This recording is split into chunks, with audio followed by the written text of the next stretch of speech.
This video will show you how to find winning Shopify dropshipping products fast and smart.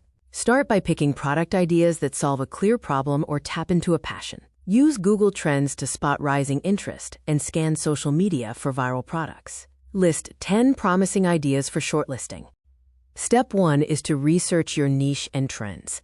Check customer pain points and use cases. Search niche forums, Reddit, and reviews for recurring needs.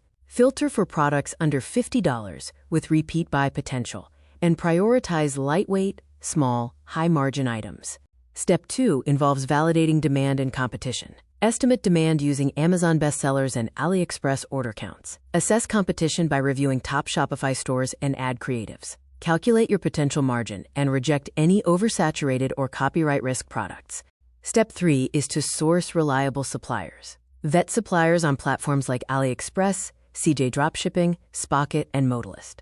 Request sample orders, check shipping times, and confirm product quality and return policies. Negotiate prices and explore private label possibilities. Finally, you must test, optimize, and scale. Launch a small ad test and measure key metrics like CPC, Center, and ROAS. Optimize by improving creatives and tweaking targeting. Scale your winners by expanding audiences, adding bundles, and securing reliable stock.